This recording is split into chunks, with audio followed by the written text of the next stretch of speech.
Assalamualaikum warahmatullahi wabarakatuh.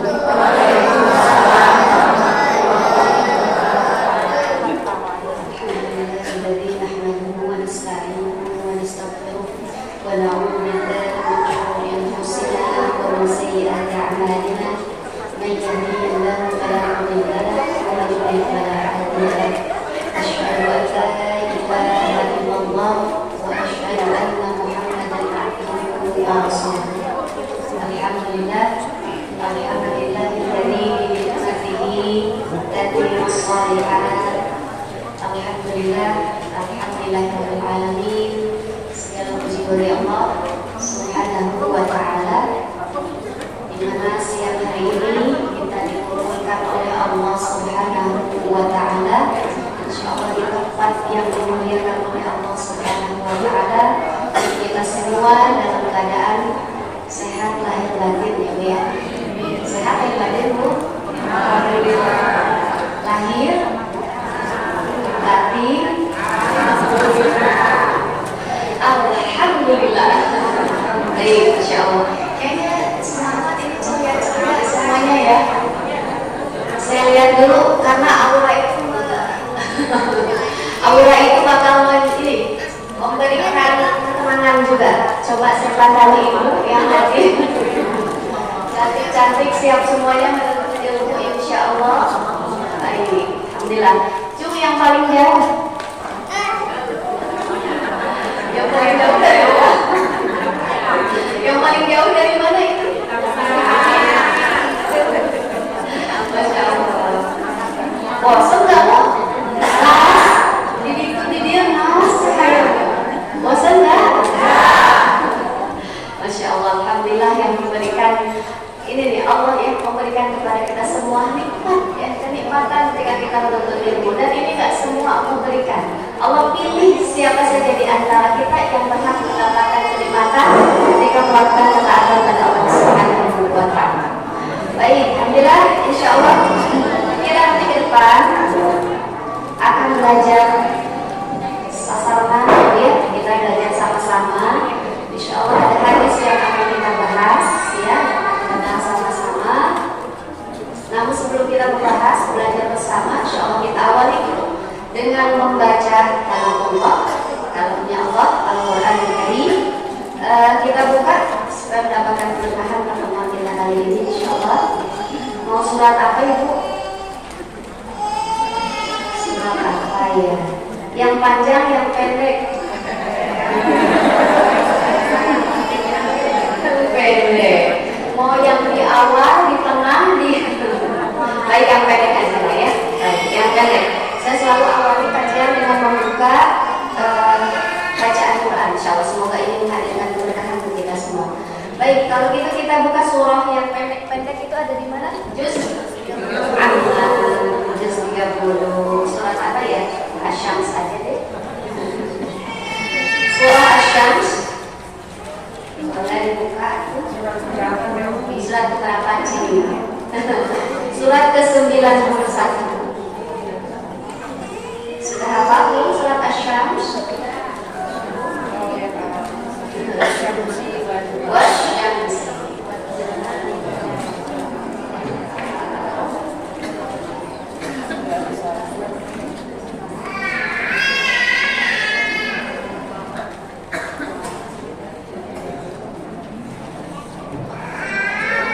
Sudah? Surah Asy-Syams favorit Ibu kan ya? Yang mana yang favorit?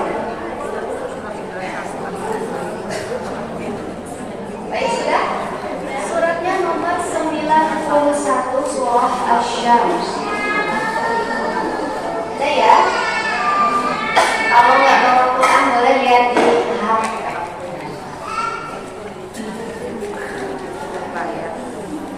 Sudah? Sudah ya? Yuk, kita baca sama-sama biar ta'awud dulu ya. Ta'awud, a'udzubillahi minasyaitonirrajim. Kemudian baca basmalah langsung masuk ke surat ya. Surat. Enggak? A'udzu billahi minasyaitonirrajim. Bismillahirrahmanirrahim.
kaum Tsamud di masa Nabi Shalih. Nah, jadi di surah Asy-Syams Allah menyebutkan tentang kisah kaum Tsamud, tapi cuma sedikit. Sebetulnya lengkapnya ada di surah Hud, ya. Tapi kali ini bahasannya kita insya Allah bukan tafsir. Cuman yang kita baca barusan itu adalah Allah di sini banyak bersumpah. Ketika Allah ingin menyebutkan satu perkara dan kemudian Allah menyebutkan banyak sekali sumpahnya, demi matahari, waktu duha, demi qamar, bulan dan seterusnya, demi malam, demi siang dan seterusnya, Allah ingin menyampaikan satu perkara. Sungguh beruntung orang yang senantiasa membersihkan jiwanya, dan sungguh merugi orang yang mengotori jiwanya. Itu poinnya. Kemudian di bawahnya Allah menyampaikan kisah supaya jadi teladan buat kita di surah Asy-Syams. Kisah siapa? Kisah kaum Tsamud yang mengotori jiwa-jiwa mereka. Kaum Tsamud itu masya Allah ya, dulu di zaman Nabi Shalih, ya cerita sedikit saja ya sebelum masuk sini. Di zaman Nabi Shalih ya, kaum Tsamud namanya itu sudah diberikan berbagai kenikmatan. Kaum Tsamud itu kalau sekarang mungkin tinggalnya di daerah Yordan, ya. Jadi mereka kekayaan alamnya luar biasa suburnya, kemudian ternak-ternaknya juga luar biasa, sampai mereka itu saking melimpahnya kekayaan, itu gunung-gunung yang tinggi itu dipahat dijadikan istana. Jadi kalau sudah main ke sana, katanya sudah ke sana, saya belum. Waktu di sudah ke sana, itu saking besarnya itu gunung-gunung dipahat, kebayang nggak? Kita tuh kayak punya rumah yang kalau kita berdiri di situ di pintunya saja sudah kecil kita. Nah itu saking luar biasa kaum Tsamud. Namun kaum Tsamud ini ya sudah diberikan banyak kenikmatan oleh Allah Subhanahu Wa Taala. Mereka mendustakan Allah, mengotori jiwa-jiwanya. Maka Allah kirimkan Nabi Shalih untuk berdakwah kepada mereka. Nah, namun Nabi Shalih pun ditolak oleh mereka. Dulu ketika Nabi Shalih menawarkan untuk beribadah kepada Allah, berdakwah gitu ya, kepada mereka itu, maka mereka mengajukan satu syarat. Kami akan beriman kepada engkau asalkan engkau mampu menyediakan ya atau mengadakan seekor unta yang keluar dari batu. Seekor unta keluar dari batu dari keadaan hamil 10 bulan, warnanya putih. Namun saking sebetulnya itu syarat saja bahwa mereka sebetulnya tidak mau beriman, ya tidak mau beriman. Tapi kemudian Allah kabulkan Nabi Shalih, dihadirkan itu unta, ya supaya percaya, biar mereka jadi bukti, ayo ikut, ya seruan dari Nabi Shalih. Dihadirkan unta keluar dari batu, warnanya putih dan badan hamil 10 bulan. Tapi ternyata apa? Tetap tidak beriman dan malah unta itu dibunuh. Nah, Allahi wassuqiyah di surah ini. Dan di surah Al-Qamar dijelaskan, di surah Hud juga dijelaskan juga kisah lengkap ini kaum Tsamud. Nah, di sini Allah ingin sampaikan, ya hati-hati orang suka mengotori jiwa-jiwa mereka. Nah, kita alhamdulillah hari ini kita hadir di pengajian kita ini, insya Allah ingin mensucikan hati kita, biar membersihkan jiwa-jiwa kita. Setelah beberapa hari, beberapa minggu, berapa jam kita kadang nggak terasa mengotori jiwa-jiwa kita. Nah, kita alhamdulillah hadir hari ini dibimbing sama Allah untuk mampu membersihkan jiwa-jiwa kita, insya Allah. Ya. Nah, jadi surah Asy-Syams itu berkaitan dengan kisah kaum Tsamud. Ya, apa itu yang kita baca. Jadi ibu merasa baca dan saya tahu apa yang saya baca, gitu ya. Baik, nah hari ini apa namanya? Pintu-pintu kebaikan. Baik, sudah diterima lembaran kertasnya? Ya. Baik. Jadi saya mengambil dari hadis Al-Arba'in. Ya, saya membahas langsung saja dari hadis Al-Arba'in An-Nawawiyah, ya. Yaitu tentang pintu-pintu kebaikan. Saya bacakan dulu ya, saya saya bacakan dulu hadisnya. Dari hadis Nabi Muhammad SAW. Makanya ini salah satu nikmatnya kita berkumpul dalam majelis ilmu, kita mendengarkan apa yang disampaikan oleh Nabi Muhammad SAW.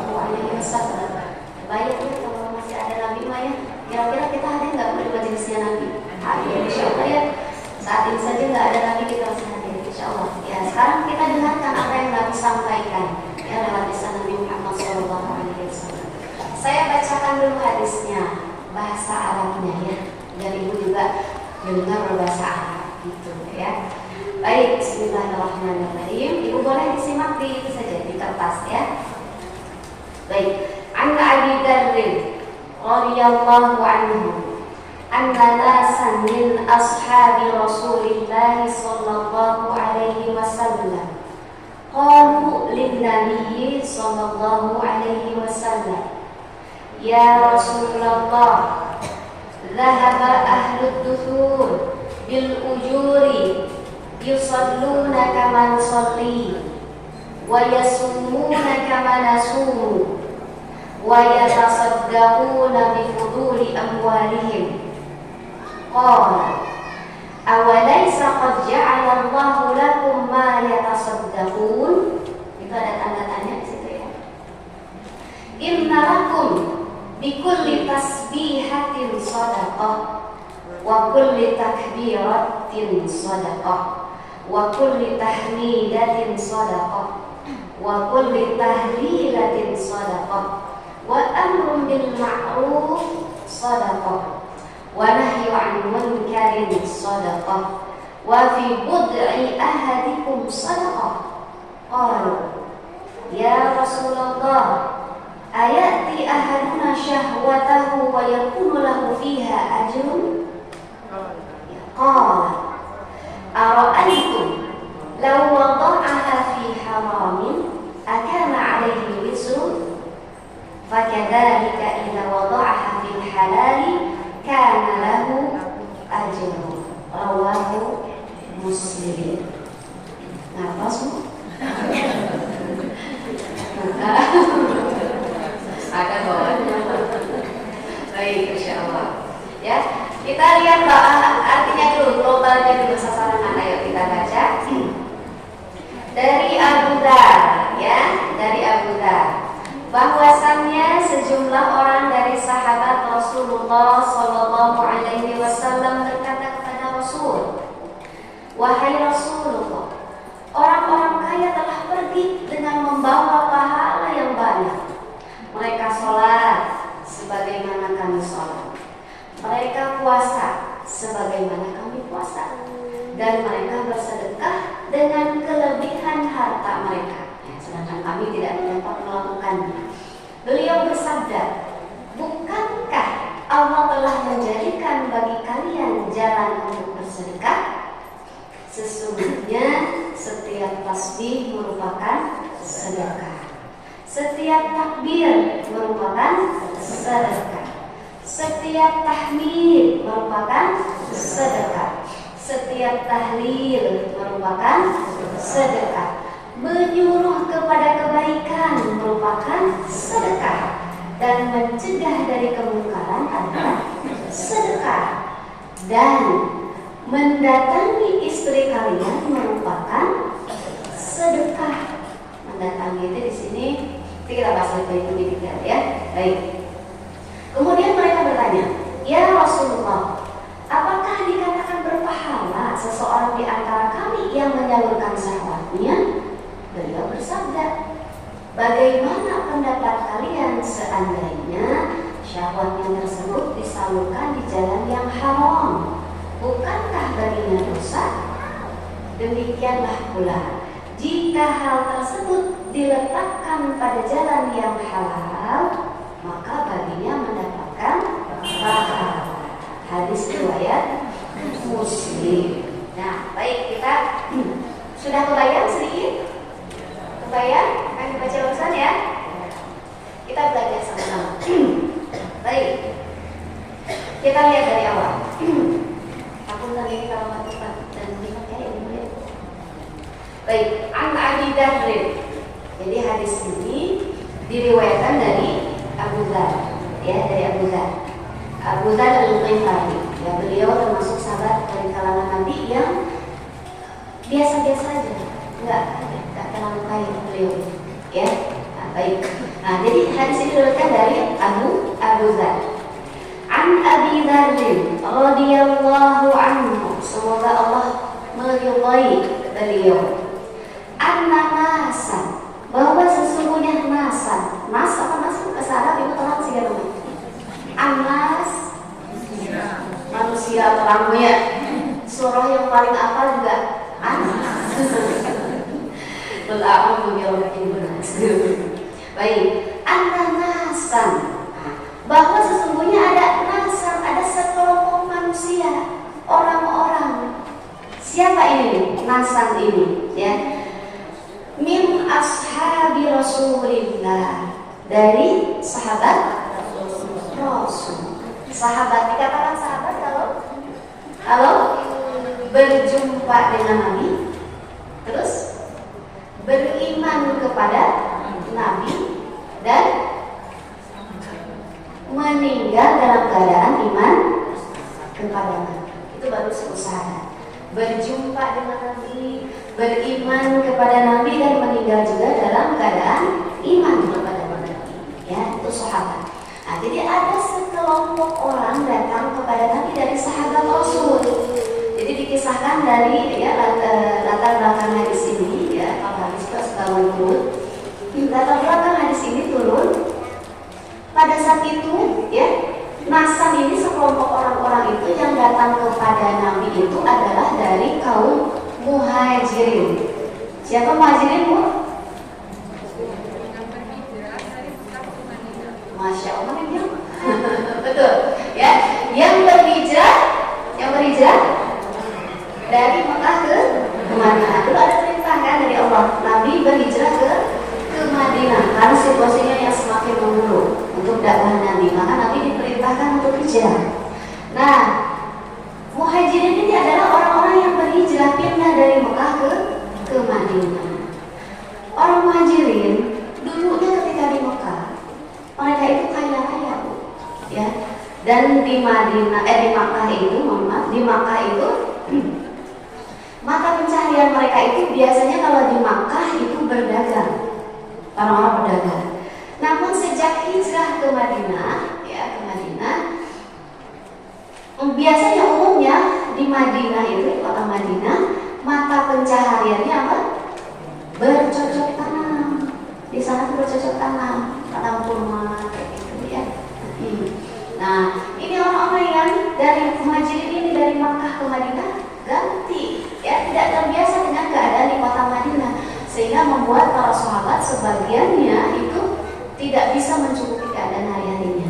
Nah, jadi yang bertanya Nasab ini kepada Nabi Muhammad SAW ini, yang datang kepada Nabi ini adalah dari kaum Muhajirin yang keadaan hartanya nggak berlebihan, malah kekurangan, ya, malah kekurangan. Nah, datang min ashabi Rasulillah, datang kepada Nabi, ya, yang orang sekelompok orang ini, nah, Sallallahu Alaihi Wasallam, mereka berkata, ya, kepada siapa? Kepada Nabi. Jangan mereka ngadu, ya, mereka ngadu kepada Nabi. Mungkin kalau sekarang ibu juga boleh ngadu. Kemana mau ngadunya? Hebat, ibu mau beri Allah. Boleh ke pemerintah. Biasanya kalau ngadu ke pemerintah masalah apa, Bu? Masalah ekonomi. Baik, kita lihat, Masya Allah. Nah, mereka mereka berkata kepada Nabi, mau ngadu nih, ya, kepada Nabi Sallallahu Alaihi Wasallam. Mereka itu kenapa bertanya kepada Nabi? Mereka itu keadaannya sedih, sering dengar Nabi ceramah, memotivasi orang-orang bersedekah, banyak keutamaannya, gitu ya, tentang sedekah itu. Nah, orang-orang yang seperti ini sedih mereka itu dalam keadaan jujur para sahabat itu. Mereka berlinang air mata, mereka itu ngadu kepada Nabi. Sedih, mereka cemburu melihat sahabat-sahabat yang lainnya ketika mampu menginfakkan hartanya, ada yang seluruh hartanya diinfakkan, ada yang setengah, ada yang sepertiga dan seterusnya. Mereka itu dalam keadaan cemburu, menangis. Kok enak ya lihat mereka menginfakkan hartanya, setelah itu didoakan sama Nabi kebaikan. Sedangkan kami sedih rasanya. Maka datanglah sekelompok ini kepada Nabi Muhammad SAW. Maka mereka sampaikan qalu li Nabi SAW, ya Rasulullah, dalam keadaan air mata yang bercucuran, dhahaba ahlud dusur, dhahaba, telah pergi ahlud dusur.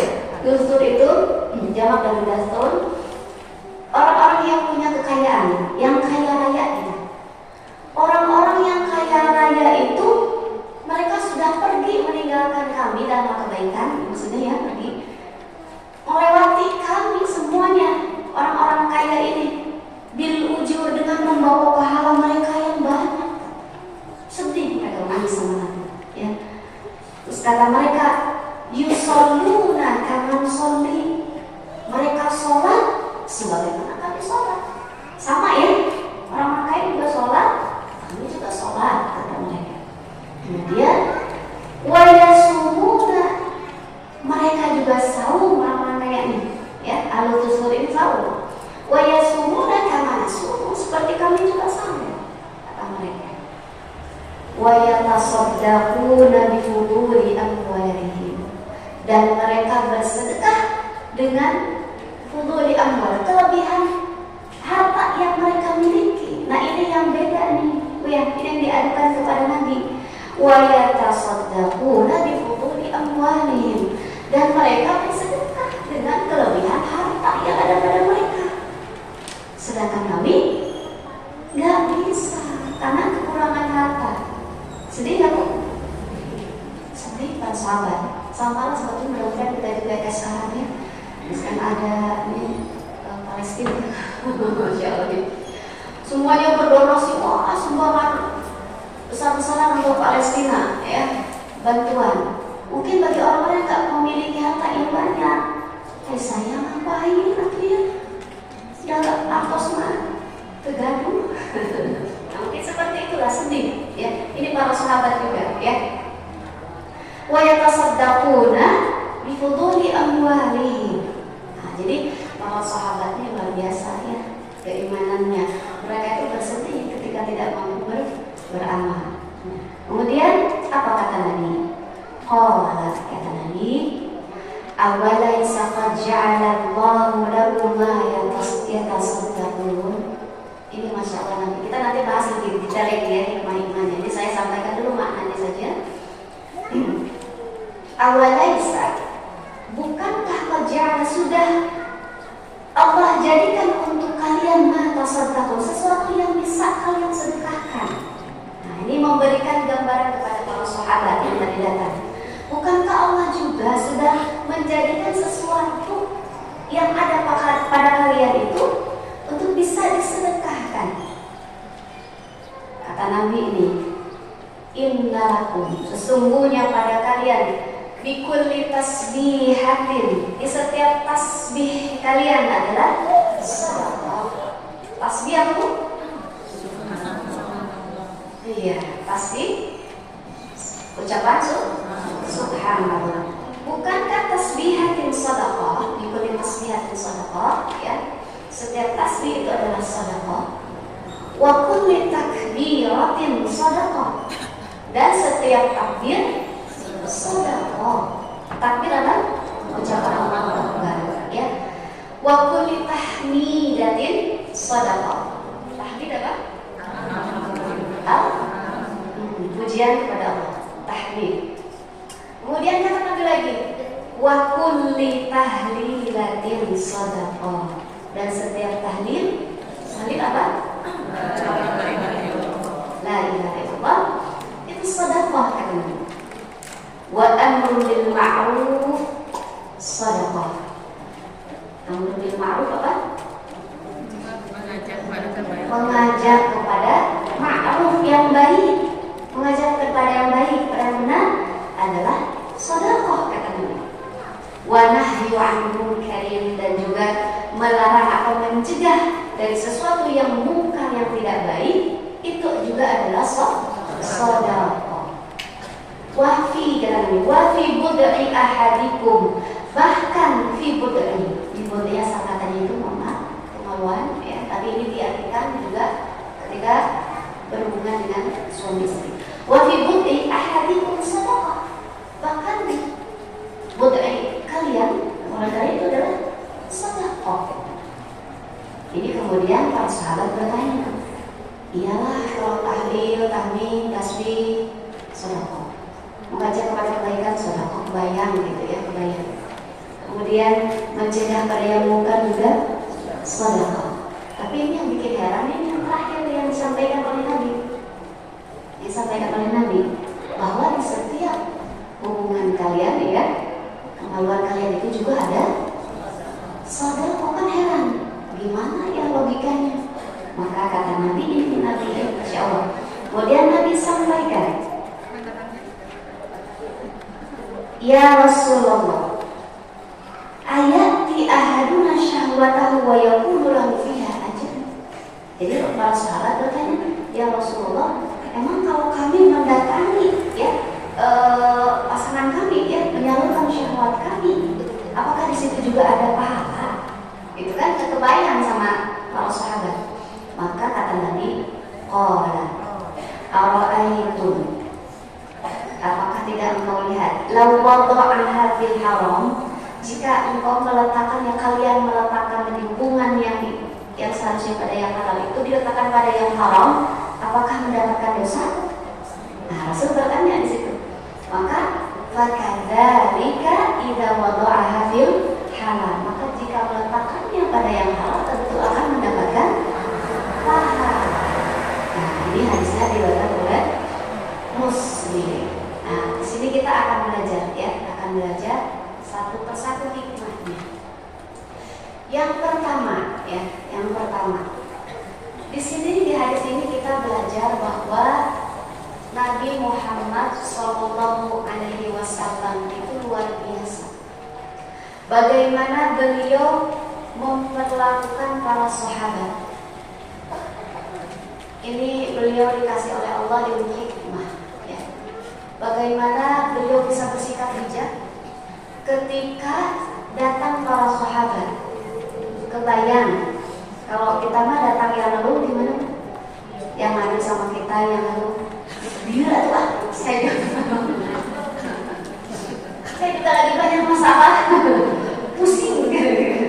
Yang lain nanti ceritanya. Tapi Masya Allah, di sini Nabi satu ya, hikmah yang pertama, bahwa Nabi itu punya hikmah, punya sikap bijak yang luar biasa ketika datang atau ketika diminta sesuatu, diminta nasihat, diminta solusi, Nabi memberikan solusi, masukan yang berharga bagi yang menanyakan. Dan dengan penuh kelembutan juga Nabi Muhammad SAW. Terbayang ya, kalau Nabi misalkan pas datang, ya Rasul, mereka mah enak orang-orang kaya banyak sedekahnya, sama sedekah sini sedekah, hari kita kumaha tuh gak punya uang gitu. Jangan dia makannya atau sing cerdas kerja teh. Harusnya kayak mereka kan, kalau kebayang ya, kalau Nabi kayak gitu. Mungkin kita main ya, sing bener atau tapi Nabi Masya Allah ya, merespon apa yang disampaikan oleh sahabat dengan penuh kelembutan ya. Nabi memberikan sesuatu yang membahagiakan buat para sahabat, memberikan pemahaman baru kepada para sahabat, karena yang disampaikan para sahabat ya, seakan-akan sebelum ini bahwa yang namanya sedekah itu selalu berkaitan dengan harta, selalu berkaitan dengan harta. Tetapi di sini Nabi membawa kebahagiaan buat para sahabat, ya, bahwa meluaskan cakrawala pandangan para sahabat semuanya, bahwa yang disebut sedekah itu tidak selalu berkaitan dengan harta, ya, bisa dengan yang lain. Sedekah itu dari kata sidku, sedekah ya. Jadi sedekah itu dari kata sidku, benar.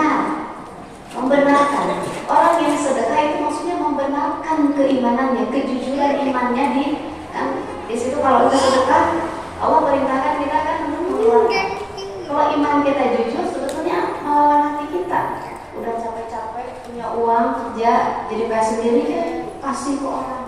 Nah, makanya sebut sedekah karena di situ kejujuran iman kita kelihatan, ya, kejujuran iman kita mampu nggak mengeluarkan, ya sedekah. Ternyata di sini Nabi menyampaikan, ya, solusi yang luar biasa yang membawa kegembiraan buat para sahabat, memberikan wawasan baru. Oh, sedekah itu tidak selalu harta, gitu ya. Nah, ini kita juga jadi harus diambil hikmahnya.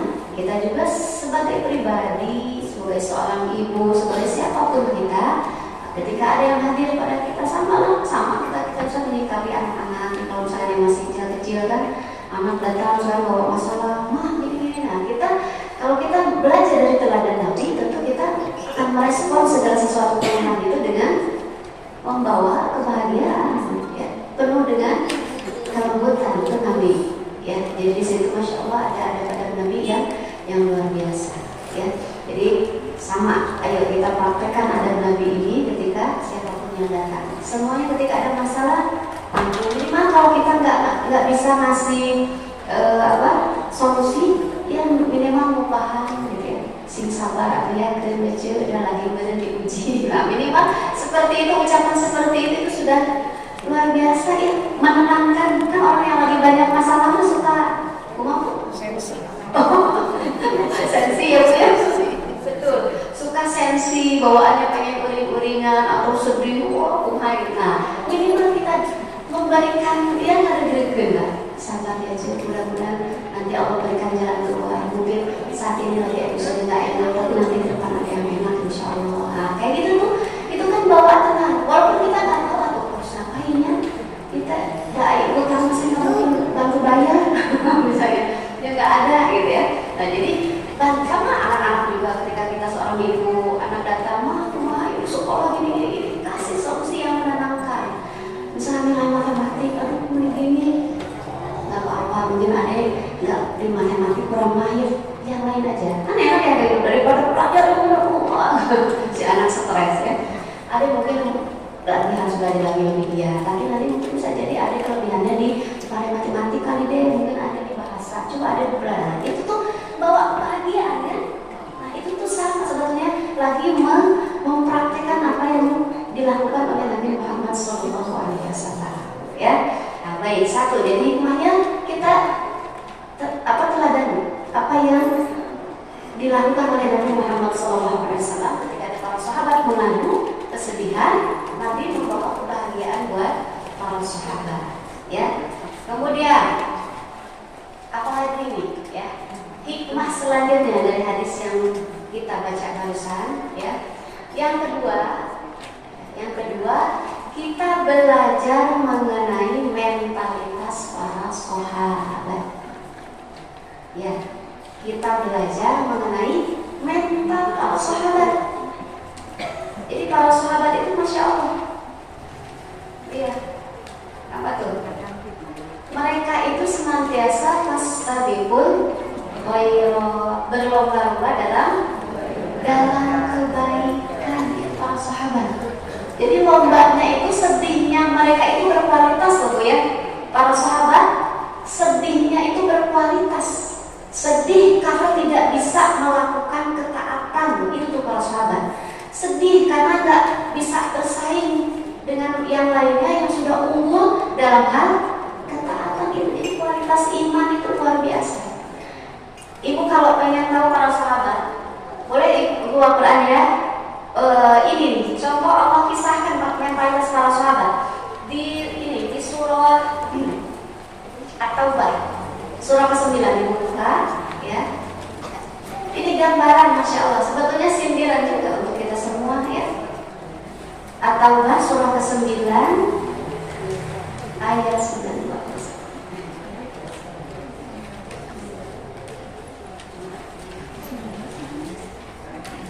Ayat 92 ya. Ayat 92 enggak disiapkan dulu. At-Taubah itu surah ke-9 ya.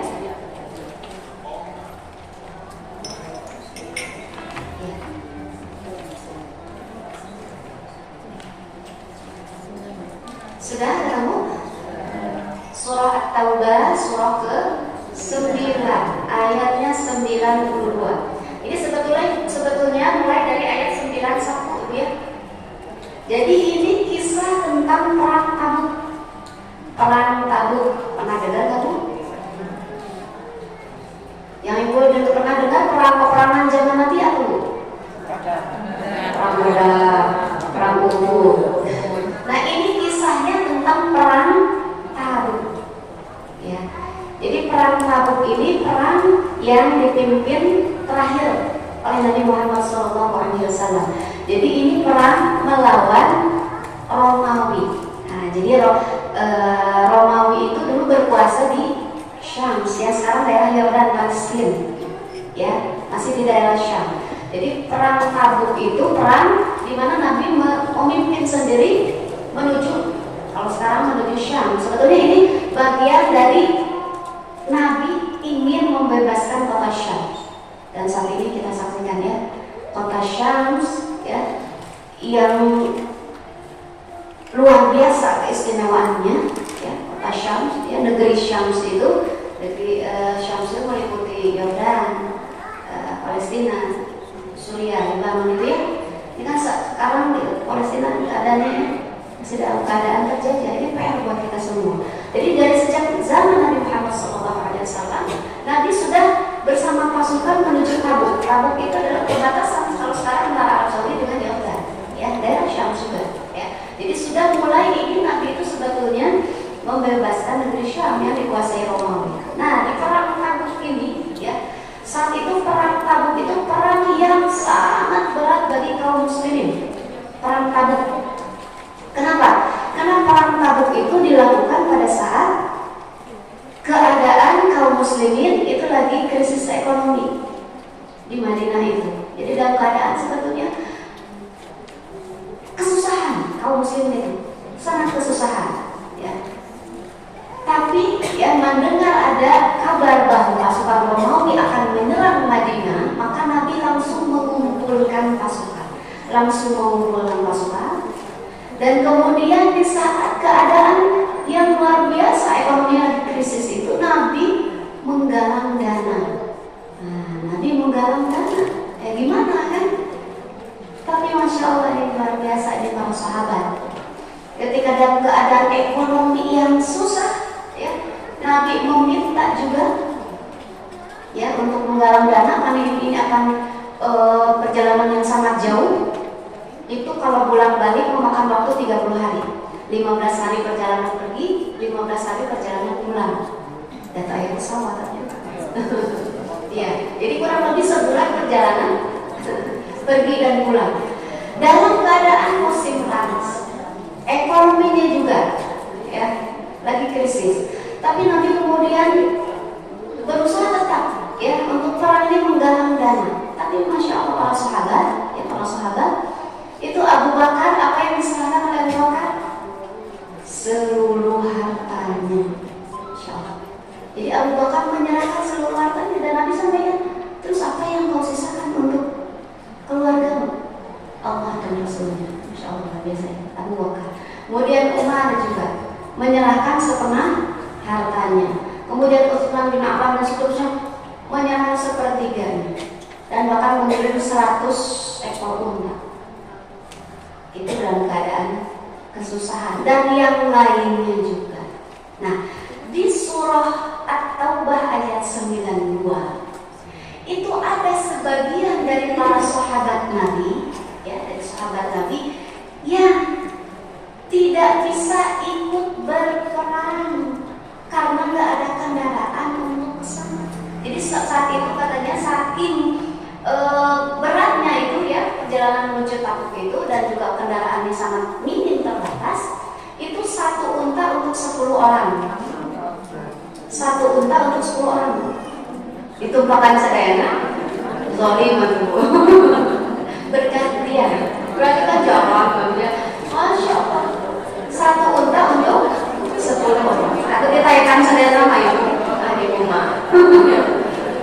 Bergantian 10 orang. Nah, sebagian ini sahabat Nabi yang lainnya yang bergerak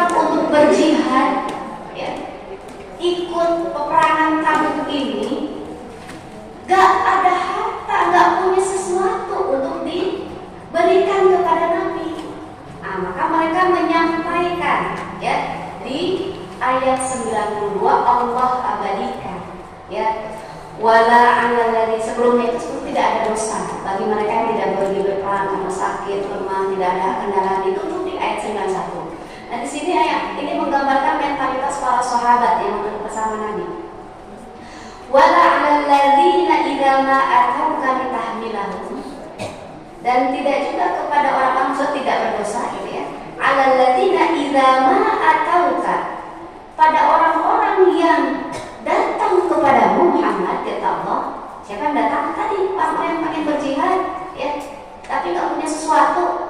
Nah, kemudian litahmilahum, jadi mereka datang pada Nabi supaya apa? Ayo dong bawain, kasih kami kendaraan agar kami bisa berangkat juga bersama Allah ke perang Tabuk. Litahmilahum, kulta, dan kau berkata, kata Allah. Nabi Muhammad berkata pada saat itu pada para sahabat yang nggak bisa pergi ini yang sedih, la ajidu ma ahmilukum alaihi, aku tidak punya sesuatu yang bisa dibawa oleh kalian. Terus kemudian tawalau itu berpaling. Kalau Ibnu Imam, ya Rasulullah cakap aku hoyong miring perang Tabuk, sok pasihan kendaraan, gitu ya. Kemudian kata Nabi, nggak ada kendaraannya. Maka tawalau, wajah mereka itu kalau ini mah langsung berpaling tuh kayak sedihnya, berpaling mereka itu.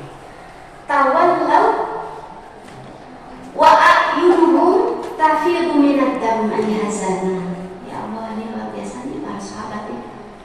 Kita memang ya kalau sekarang lah ya, kalau kita lihat saksikan di Gaza juga ya, Palestina, insya Allah mungkin kita kabur, tapi masya Allah kita melihat keimanan orang-orang Palestina ya. Bukan pada keluar dari Gaza, tapi malah ketika di masa gencatan senjata ini banyak yang masuk ke Gaza. Ya kalau kita mau iman kita wallahu a'lam ya. Ini para sahabat tawalau, mereka berpaling tuh ya Allah saking sedihnya. Wa a'yunuhum, dan a'yun mata, tapi itu banjir, tapi itu jadi bukan nangis yang cuma netes sedih, tapi banjir minad dam'i, dari air mata, hazanan. Jadi kalau diibaratkan nangis nanti mau percerakan bernyanyi suami berlinang, kan disebut sama Allah ini tapi itu minad dam'i. Jadi mereka banjir nangis kejar mereka kan, nangis kejar ya Allah gitu, sedih hazanan, dan keadaan yang kondisi sedih ini. Mental para sahabat kualitas imannya luar biasa. Menurut kita alhamdulillah nggak perang, kata ayah ajis. Gak ada apa-apa. Alhamdulillah saya ini menjaga ini aja di rumah-rumah. Tapi ini para sahabat sampai banjir air mata, nangis kejar, berpaling wajah mereka ya Allah gitu. Hazan, sedih banget. Nah ini sebenarnya mentalitas para sahabat yang harus kita ikuti ya. Jangan sampai kesedihan kita itu karena urusan dunia, Ibu. Ya, jangan sampai kesedihan kita itu urusannya dunia, tapi kesedihan kita itu harus urusan akhirat. Itu yang paling bermakna, itu sedih kita tuh. Ya, sedih kita harus urusan akhirat, bukan urusan dunia. Jangan sampai kita idola meninggal, siapa idola itu? Sedih berhari-hari, idola. Atau apa yang lain, atau misalkan sedih dunia, aku contohnya misal kemarin aku mau udah beli, sekarang mah ada panci yang bisa segala bisa masak nasi, bisa bikin indomie sekalian di situ bikin sayur, bumbu segala macam, aku mau udah punya. Pokoknya paling keren aja panci aku udah punya. Ibu teh dengar gitu, ini sedihnya aku mau panci di rumah.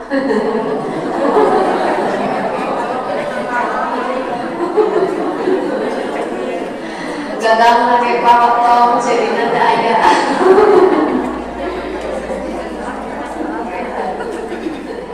Ibu teh sedih, weh. Kenapa Bu? Sedih ibu teh, emotan sampai terbiasa bobo kumaha cara naik panci supaya kepeset. Kredit gitu ya, kredit aku kumahanya. Oh aku iya shopping page. Yang kredit nggak boleh bayar. Sedih kita urusan dunia, atau sedih apalagi baju kerudung belum punya yang baru, wah sedih. Sepatu jalan-jalan yang lain udah kemana, saya belum, sedih. Jangan ya Allah ya, jangan. Kalau kita berkaca pada para sahabat, sedih mereka karena iman, karena ketinggalan nggak bisa melakukan kebaikan. Masya Allah. Ini nih mentalitas para sahabat yang harus kita jadikan teladan ya. Mereka tuh sedihnya karena nggak bisa berbuat baik, berbuat ketaatan. Nah, ini pun di sini kita diberikan gambaran oleh Allah sebetulnya. Orang-orang kaya, ya orang-orang kaya ataupun orang miskin, ya itu semuanya yang kaya terutama ya, tidak mencukupkan dirinya dengan satu ibadah saja. Terkadang kan ya, terkadang saya mah ada, alhamdulillah rezeki ada, pos sedekah aja. Giliran misalkan baca Quran atau mau biasa, itu mah bukan saya, terus saya mah ada sedekah biasa. Enggak gitu. Di sini kita dikasih pelajaran oleh para sahabat, ya mau orang kaya, tetap juga mereka segala kebaikan itu diambil. Sholat, saum, sedekah juga. Bahkan di riwayat lain ya, di riwayat lain dari hadis ini bahwa berita ini ya, ketika Rasul menyampaikan bahwa tasbih, tahmid dan seterusnya sedekah, itu orang-orang kaya ketika mendengar ini, mereka juga melakukannya. Akhirnya lapor lagi tuh yang orang-orang yang miskin tadi sama Nabi, ya Nabi, ternyata orang-orang kaya juga melakukan apa yang kami lakukan, kumaha tuh gitu ya. Ternyata mereka juga tasbih, zikir, sedekah dan sebagainya. Gimana dong? Kata Nabi, ya sudah, dzalika fadlullah yu'tihi man yasha. Itulah kelebihan yang Allah berikan kepada sebagian yang lainnya, udah, itu mah dari Allah. Kayak gitu. Jadi orang kaya juga tidak mencukupkan satu amanah. Setiap ada kesempatan untuk berbuat baik, ambil. Kita kan terbatas, Bu ya. Umur terbatas, betul nggak? Sehat terbatas, terbatas. Sekarang kita ada masa sakit. Waktu terbatas, terbatas. Dompet langsung. Dompet terbatas. ATM terbatas. Semuanya kita terbatas. Makanya ketika ada kesempatan, lakukan. Ketika ada kesempatan, lakukan. Itu para sahabat itu. Fastabiqul khairat. Dan Allah juga sampaikan, ya, fabidzalika falyatanafasil mutanafisun. Ada surah Al-Mutaffifin ya, surah Al-Mutaffifin. Jadi maka hendaknya dengan yang seperti itu mereka saling berlomba. Lomba itu juga anjuran dari Allah Subhanahu wa taala. Ya, fabidzalika falyatanafasil mutanafisun. Jadi saling berlomba. Setiap ada kesempatan lakukan, kesempatan lakukan terus, ya, lakukan terus. Nah, karena kita terbatas, gitu ya. Nah, jadi ini banyak ya di sini. Tidak hanya membatasi pada satu amal. Nanti tadi mentalitas para sahabat luar biasa. Ya, mereka sedih kalau tidak melakukan ketaatan, dan ketika ada kesempatan untuk melakukan kebaikan, langsung ambil. Oh, saat ini saya lagi sehat, datang ke masjid di sini. Oh, saat ini saya lagi ada uang, kinclay. Oh, saat ini saya terus seperti itu. Yang ketika ada kesempatan, baik. Berbagi. Ini sampai jam berapa? Baik. Yang kedua, yang tadi sudah dua, ya, teladan dan sifat Nabi. Kemudian dari para sahabat mentalitasnya. Yang ketiga, luasnya, kita belajar dari hadis ini adalah luasnya pintu-pintu kebaikan. Ada yang kita lihat tadi para sahabat ketika sebelum bertanya kepada Nabi nggak ngerti, disangkanya sedekah itu kebaikan.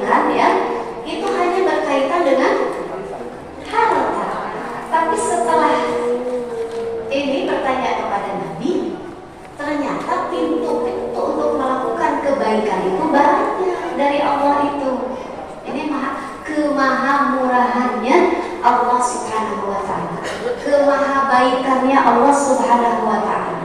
Allah tahu inna sa'yakum la syatta. Sesungguhnya usaha kalian itu beda-beda. Jadi Allah Maha tahu. Allah Maha tahu setiap kalian kemurahannya Allah. Maka di sini banyak sekali pintu-pintu kebaikan. Apa di antaranya tadi yang disebutkan? Berzikir, ya. Berzikir apa itu? Tasbih, tahmid, tahlil, terus takbir, ya. Itu sifatnya kaitannya dengan diri sendiri. Nah, jadi ada ibadah, ya, ada ibadah yang dilakukan manfaatnya juga untuk diri sendiri. Jadi ada ibadah yang dilakukan bisa bermanfaat untuk, maksudnya manfaatnya dirasakan hanya sendiri gitu, ya, dirasakan hanya sendiri. Contohnya zikir tadi, tahmid, tasbih, tahlil dan seterusnya. Itu semuanya sedekah. Maka ibu rasakan kalau misalnya ketika kita tidak bisa melakukan sesuatu yang mungkin saya belum bisa menyumbang sana sini sedekah. Ibu rasakan bahwa setiap zikir-zikir kita itu adalah sedekah kita. Ya, mulai sekarang ibu, ini pintu-pintu kebaikan yang dikasih oleh Allah. Jadi jangan putus asa, jangan merasa bersedih. Iya, saya mau sedekah hari ini, tapi saya nggak punya sesuatu yang disedekahkan berupa materi. Ya sudah, saya mau takbir, tahlil di setiap selesai sholat saya lantunkan yang itu, ya. Itu sedekah sebetulnya. Nah, jadi sedekah ada yang bisa ibadah yang diri sendiri, untuk diri sendiri, itu ya. Nah, ada juga di sini Nabi menyebutkan wa amrun bil ma'ruf, ya, wa amrun bil ma'ruf itu apa? Amrun bil ma'ruf, ya, mengajak kepada kebaikan atau menasihati kepada kebaikan juga itu sedekah. Nah, ini mah kalau mengajak kepada kebaikan berarti manfaatnya bisa dirasakan oleh orang lain, ya, bisa dirasakan oleh orang lain. Jadi ada ibadah yang memang manfaatnya dirasakan oleh sendiri, ada juga yang bisa dirasakan oleh orang lain. Nabi di sini menjelaskan bahwa mengajak kepada kebaikan, ya, itu adalah sedekah. Itu sedekah. Jadi jangan disepelekan. Saya nggak punya ini sedekah harta, ya sudah. Saya mau share. Misalkan nanti Selasa pagi ini ada kajian. Setiap Selasa pagi, Selasa sore ada di majelis Mister. Jadi bisa masuk ke satu. Saya mau share aja kebaikan-kebaikan. Itu juga sama, sedekah, malah bermanfaat untuk orang lain. Dan ini yang ibadah yang seperti ini, ya, yang seperti ini, itu bisa dirasakan lebih besar lagi. Selain untuk diri sendiri, juga untuk orang lain. Kan kata Nabi, barang siapa yang mengajak pada satu kebaikan, mandala ala khair, maka baginya mislu ajr fa'il, ya, seperti yang mengajak. Ya, kita mendapat seperti pahala orang yang melakukan fa'il ini. Jadi kalau kita ngajak dan orang lain ikut, itu sebetulnya kita seperti dapat pahala orang yang melakukan. Kan enak banget tuh ya, misalkan ibu ngajak, ayo ngaus pagi ini jam Selasa, pagi di arisan, tiba-tiba ibu nggak bisa hadir karena sakit misalkan, tapi teman ibu yang diajak sama ibu datang di sini. Ibu tuh nggak datang di majelisnya, tapi dapat pahala seperti yang melakukannya yang datang ke sini teman ibu. Masya Allah, ya. Nah, jadi lebih besar manfaatnya ketika kita mampu melakukan kebaikan yang manfaatnya dirasakan oleh orang lain. Nah, ini banyak pintu-pintu kebaikan, ya. Jadi bisa dengan zikir yang manfaatnya mungkin buat sendiri, atau juga bisa melakukan perbuatan yang manfaatnya dirasakan oleh orang lain. Mencegah dari perbuatan yang munkar, yang tidak baik, yang mungkin ini perlu kekuatan ya, karena nggak gampang juga ya untuk bisa menasehati, itu nggak gampang siapa ya, perlu kekuatan. Nah, mungkin kalau kita nggak bisa langsung menyampaikan, memberitahu, mungkin bisa lewat share misalkan di status apa, itu kan setidaknya bisa juga seperti itu. Kalau kita nggak mampu langsung mengatakan atau mencegah perbuatan yang tidak baik kayak gitu ya. Nah, jadi banyak pintu-pintu kebaikan dari Allah ini ya tentang sedekah, tentang berbuat baik ini. Nah, kemudian bahkan tadi sampai menjatuhkan syahwat pada yang halal juga itu mendapat ya. Baik, kemudian yang keempat, apalagi dari hadis ini kita belajar, juga belajar bahwa ternyata Rasul menyandingkan amalan yang sedekah itu yang menginfakkan hartanya itu dengan sebuah amalan zikir. Berarti zikir punya keutamaan. Nah, jadi zikir adalah ibadah yang punya keutamaan di sisi Allah. Bahkan ketika dalam hadis Nabi disebutkan bahwa ketika ditanya, wahai Rasulullah SAW, siapakah orang-orang yang paling tinggi kedudukannya di sisi Allah di yaumil qiyamah? Maka Nabi menyampaikan orang yang paling banyak zikirnya, insyaallah. Jadi di sini di hikmah selanjutnya ya, bahwa Rasul sedang menyampaikan zikir itu banyak keutamaannya. Zikir itu punya fadilah, punya keutamaan yang mampu menyaingi. Nah, seperti juga mungkin sering dengar perkataan subhanallah, alhamdulillah dan seterusnya itu mampu memperberat timbangan di yaumil qiyamah. Perkataan dia subhanallah, alhamdulillah kayak gitu. Atau misalkan ada zikir la ilaha illallah wahdahu la syarika lah, lahul mulku wa lahul hamdu wa yuhyi wa huwa ala kulli syai'in qadir. Yang itu Muslim baca insyaallah. Itu kalau dibaca 100 kali dalam satu hari ya, 100 kali dalam satu hari itu sama seperti membebaskan budak 10 budak. Masya Allah ya. Jadi di sini Rasul sedang menggambarkan juga sebetulnya amalan zikir itu bisa jadi menyaingi terkadang bisa menyaingi pahalanya dari sedekah harta. Karena kan membebaskan budak luar biasa ya, butuh uang yang banyak. Ini cuma perkataan tadi zikir tadi, la ilaha illallah wahdahu la syarika lah, lahul mulku wa lahul hamdu wa yuhyi wa yumiitu wa huwa ala kulli syai'in qadir. Kita baca 100 kali santai-santai gitu, itu mampu pahalanya seperti membebaskan 10 budak. Jadi Masya Allah, zikir punya keutamaan yang luar biasa di hadapan Allah. Jadi banyak sekali sebetulnya ya keutamaan tentang zikir. Terus Nabi Muhammad SAW juga menyampaikan bahwa perbedaan antara orang yang hidup ya dengan orang yang mati itu dilihat dari zikirnya. Orang yang banyak zikirnya itu bagaikan tanaman yang kalau ada yang hijau dengan yang mati, nah yang hidup itu yang hijau ini namanya zikirnya. Nah kalau yang kering mati itulah orang yang kurang zikir ya. Nah, jadi zikir punya keutamaan di sisi Allah Subhanahu wa taala. Banyak sekali sebetulnya faedah-faedah atau zikir-zikir lainnya yang punya kedudukan di sisi Allah Subhanahu wa taala. Maka jangan lewatkan Ibu ya. Jangan lewatkan. Zikir itu ibadah yang paling mudah sebetulnya untuk kaum perempuan. Ya maklumlah, saya juga perempuan menyadari keadaan aktivitas kita sehari-hari itu luar biasa nih. Iya kan? Sibuk kan ya? Sibuk banget gitu ya. Nah, kita harus punya amalan unggulan Ibu. Salah satunya amalan unggulan untuk kaum perempuan adalah zikir.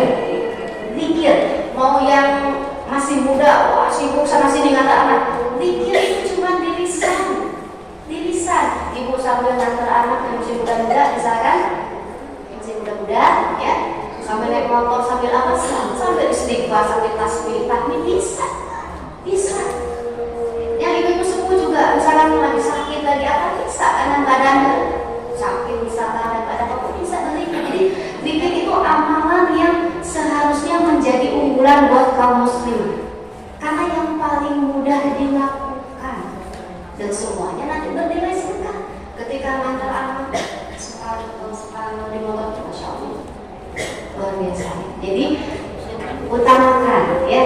punya amalan zikir ini, ya.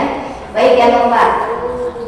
Sudah tadi ya, yang keempat. Jadi zikir punya keutamaan, ya. Nanti mungkin kalau lebih ini kita bahas lagi khusus tentang zikir. Tapi di sini dari hadis yang tadi Rasul menyampaikan bahwa zikir punya keutamaan, ya.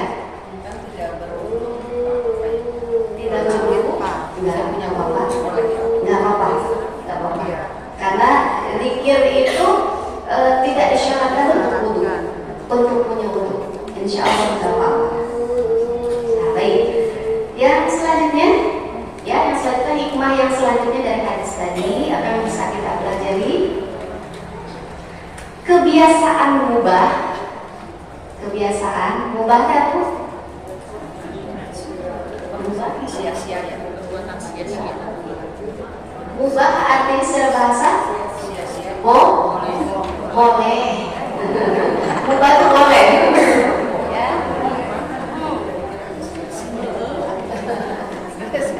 Mubah itu boleh, ya. Jadi kebiasaan yang mubah maksudnya dilakukan sehari-hari, boleh dilakukan yang aktivitas kehidupan kita, ya. Contohnya di sini apa? Yang Rasul sampaikan penyaluran syahwat. Apalagi makan, boleh makan? Boleh, itu mubah. Minum, boleh minum. Sekolah, olahraga dan selanjutnya. Kebiasaan yang mubah, ya, itu bisa menjadi ibadah, bisa mendatangkan pahala kalau diniatkan. Nah, itu ya. Jadi kebiasaan kita sehari-hari itu bisa berubah jadi ibadah, dapat pahala kalau kita niatkan untuk ibadah. Nah, jadi di sini pentingnya kita menyertakan niat, ya. Jadi Rasul menyampaikan sampai tadi para sahabat itu mereka keheranan, emang syahwat, menyalurkan syahwat itu kan senang-senang gitu ya, dapat pahala gitu. Sampai bertanya kayak gitu karena nggak kebayang. Ternyata kata Nabi, bukankah kalau menyalurkannya pada sesuatu yang haram dapat dosa? Oh iya, dapat dosa. Berarti kalau disalurkan pada tempat yang halal dapat pahala. Nah, di sini Nabi mengajarkan kepada kita semua bahwa kebiasaan yang mungkin bisa jadi kita nggak anggapnya itu ibadah, itu bisa jadi bernilai ibadah kalau diniatkan.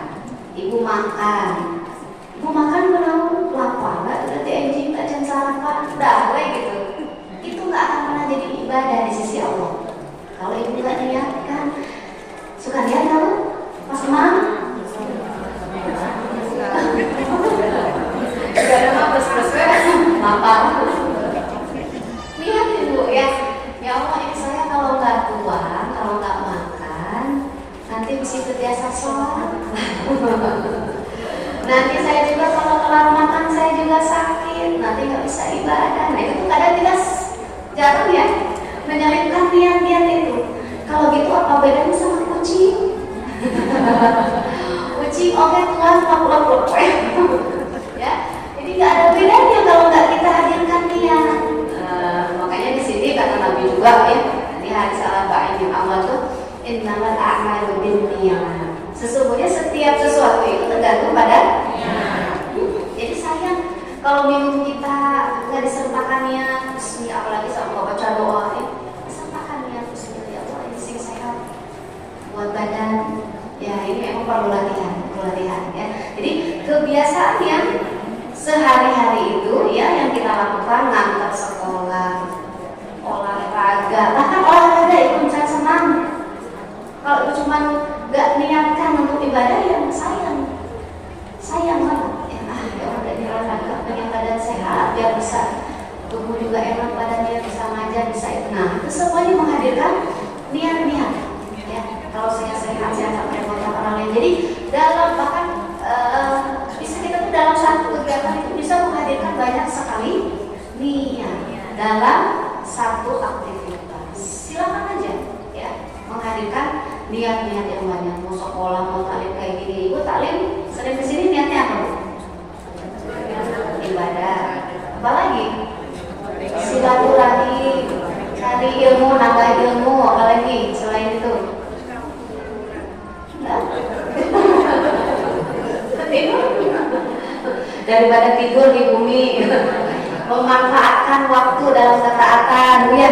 Majelis taklim, keutamaan kita hadir di majelis ilmu itu hadirkan, ya, hadirkan, mendapatkan ampunan Allah. Makanya kita harus paham ya, kenapa? Karena bisa jadi ibu melangkah ke sini cuma satu niatnya, padahal banyak sekali keutamaan menghadiri majelis ilmu. Gugur dosa, ibu, gugur dosa. Semua yang hadir di sini, walaupun misalkan ada di belakang sana yang nggak sengaja dekat di sini mendengarkan, itu kebagian ampunan dosa. Di hadis disebutkan, ya itu Rasul itu kan datang ke sini cuma mampir aja, istirahat, gak pernah rugi orang yang duduk bersama suatu kaum dalam majelis ilmu. Mereka juga diampuni. Makanya sampai ada seorang ustaz yang menyampaikan, sayang banget kalau kita ketinggalan majelis. Kenapa? Itu tuh ampunannya salah satunya. Sok atau dong mereka mesti mau ngampar oke tengah namun, mau ngadon bobok, mau ngereng, gak apa-apa. Karena yang penting semuanya kita dapat ampunan. Masya Allah. Bahkan kalau sambil botaran namanya, tapi saya serius. Masya Allah ya. Ya betul, Masya Allah, itu majelis ilmu luar biasa. Keutamaannya saking ini hebatnya majelis ilmu. Banyak kebaikan-kebaikan yang didapat. Ya, jadi hadirkan niat-niat yang banyak ketika menghadiri majelis ilmu. Nanti didoakan malaikat, diampuni sama Allah, disebutkan di kalangan para malaikat. Kan Allah membanggakan tuh. Para hati malaikat. Allah membanggakan kita yang hadir di sini di kalangan malaikat. Saat ini Allah membanggakan si fulan pada hadir semua. Saya bangga dengan malaikat itu, insya Allah. Dan banyak lagi. Jadi hadirkan banyak niat, ya, niat baik. Kemudian, ya, yang tadi kelima ya sudah ya. Ini saya singkat, sebetulnya ini panjang banget ya. Tadi saya bikin rangkuman. Syarahnya banyak banget. Tadi yang kelima, jadi kebiasaan sehari-hari kita, kebiasaan yang mubah yang biasa kita lakukan itu bisa jadi dapat pahala ibadah untuk membedakannya dengan yang lainnya, ya. Yang keenam, di sini juga di hadis ini kita belajar ada anjuran untuk bertanya mengenai hal bermanfaat. Kan tadi para sahabat naus ya. Nah, jadi ibu juga silakan. Kalau dirasa bermanfaat, tanyakan. Nah, jadi di sini para sahabat ada sesuatu ganjelan, ya tanyakan saja. Bisa jadi ini membuat atau bermanfaat buat orang yang mendengar, buat orang lain. Jadi ada sunnahnya untuk bertanya, gitu ya. Silakan. Cuman tong seueur teuing. Maksudnya jangan mencari-cari sesuatu yang sudah dijawab. Pokoknya harus sesuai dengan apa yang dia sampaikan, apa yang dia inginkan. Nanti khawatir jatuh kepada seperti kasusnya kaum tadi Israel dulu minta sapi betina, warnanya benar kuning, kemerahan. Nanti yang mana terus banyak surat Allah yang kita kisahnya. Jadi terus. Gitu. Tapi di sini kalau sekiranya yang dimakan ditanyakan, itu sunnah bertanya di sini. Ya, baik, percepat ya, sudah menjelaskan. Yang ketujuh, kemudian selanjutnya terdapat di sini keutamaan yang kaya bersyukur, yang kekurangan, yang miskin bersabar. Ya, jadi yang dikasih kelebihan harta oleh Allah bersyukur dengan cara memanfaatkan apa yang dia punya untuk kebaikan di jalan agama Allah. Ya, yang kaya, yang miskin bersabar.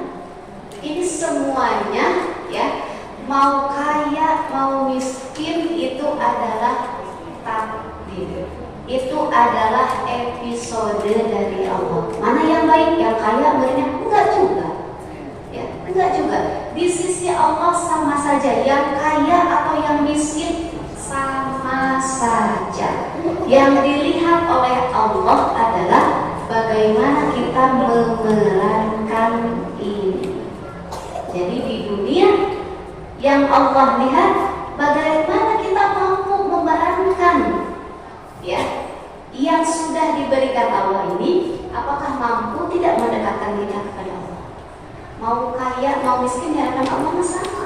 Oh ya, yang penting bagaimana peran kita. Saya mungkin saat ini dikasih sama Allah biasa-biasa aja. Ya perankan saja yang baik-baik. Nanti Allah kasih penghargaan. Sama yang kayak juga, perankan sesuai dengan apa yang Allah kehendaki. Jadi semuanya berada pada takdirnya masing-masing. Ya, jadi ini bagian dari qadanya Allah Subhanahu wa taala. Ketetapannya Allah. Kayak tadi kan, ya Rasul gimana atuh? Sudah dikasih, kalau buat orang miskin udah banyak zikir, ya setiap zikir kalian itu adalah sedekah. Didengar sama orang yang kaya juga ikutan. Sama juga zikir, banyak amar ma'ruf nahi munkar dan seterusnya. Atau mereka plus ya kata Nabi ya sudah, ya itu kelebihan yang Allah berikan kepada mereka gitu. Ya, jadi ini artinya ya sudah, kita mau balik lagi, ini semua adalah peran dari Allah. Tinggal kita sebaik-baiknya. Kalau saya posisinya seperti ini, Allah juga Maha tahu apa yang kita lakukan. Ya, nggak akan membebani. La yukallifullahu nafsan illa wus'aha. Saya nggak bisa sedekah ya Allah. Ya sudah, yang lain ibadahnya. Yang kaya saya bisa sedekah, alhamdulillah. Tapi pasti ibu yakini, ya, ibu yakini juga semuanya. Biasanya kita selalu melihat ya, yang kaya berenang, bisa aja. Tapi pasti ada kurangnya di sisi yang lainnya. Begitu pula yang kaya, yang berlebihan melihat yang miskin. Enaknya si itu mah nggak banyak pikiran. Kalau saya nggak mikir itu kudu kumaha, kudu gitu, kudu gini, proyek ada, gaji karyawan itu banyak pikirannya. Yang miskinnya yang nggak banyak pikiran enggak gitu. Maka kita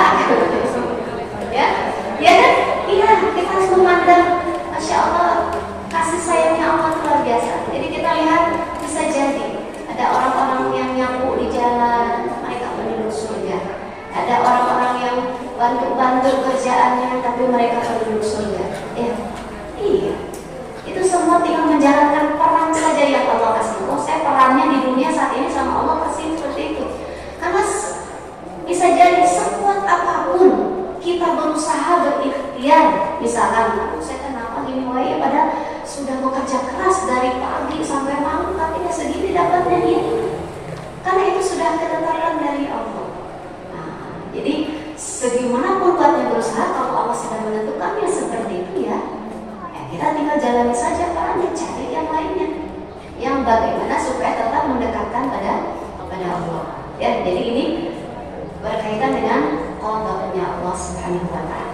Jalankan peran kita masing-masing sebaik-baiknya, dan keadaan kurang lebihnya kita dekat sama Allah. Yang terakhir saja ya, yang terakhir ini diperbolehkan iri. Nah, ini dalam arti apa ya? Positif kalau di kita mah iri itu asal konotasinya negatif itu ya. Maksudnya kalau di bahasa Arab mah ada istilah lain, ghibthah. Nah, jadi iri yang baik. Iri yang baik. Mungkin kalau bahasanya kan asad ya, iri positif ya, terus gitu ya. Nah, jadi ada istilahnya ghibthah. Cemburu kalau orang lain mampu melakukan kebaikan. Nah, jadi ada iri, ada cemburu yang diperbolehkan. Siapa ya? Kita boleh iri kepada siapa? Pertama, ada dua orang ya, yang diperbolehkan kita iri atau cemburu. Pertama, orang yang diberikan oleh Allah harta, dan kemudian orang kaya ini menginfakkan hartanya di jalan Allah, itu boleh kita iri. Yang kedua, kepada orang yang diberi hikmah. Nah, hikmah ini ada yang sebagian mengartikan sebagai ulama Al-Quran. Orang yang diberikan oleh Allah ilmu Quran, dan kemudian dia mengamalkannya sepanjang hari, siang dan malam, membacanya, menghafalkannya, mengajarkannya kepada orang lain, boleh kalian ini. Jadi dua orang yang boleh kita cemburu kepada mereka. Ada yang dikasih harta dan menyalurkan di jalan Allah. Yang kedua, yang diberikan kelebihan ilmu Al-Quran dan kemudian mengamalkannya, mengajarkan kita diri. Ya, nah, jadi Masya Allah kalau kita lihat dari tadi ya para sahabat semuanya itu kan luar biasa ya, mentalitasnya juga memang cemburunya bukan mereka ingin hilang kenikmatan dari para sahabat yang merah itu, enggak, tapi justru mereka cemburu karena nggak bisa seperti mereka melakukan amalan-amalan kebaikan sehingga kedudukannya dekat di sisi Allah gitu ya. Nah jadi itu diantaranya hikmah-hikmah yang bisa kita ambil ya. Banyak sekali ternyata pintu-pintu kebaikan dari Allah ya, bukan hanya sedikit tapi ternyata banyak, ini karena kemahamurahannya Allah Subhanahu wa Ta'ala. Dan banyak lagi sebetulnya hikmah-hikmah yang bisa kita ambil dari hadis ini. Insya Allah kita cukupkan saja sampai sini ya. Nanti ibu juga bisa menggali lagi sendiri ya, baca-baca lagi. Insya Allah akan lebih banyak manfaat.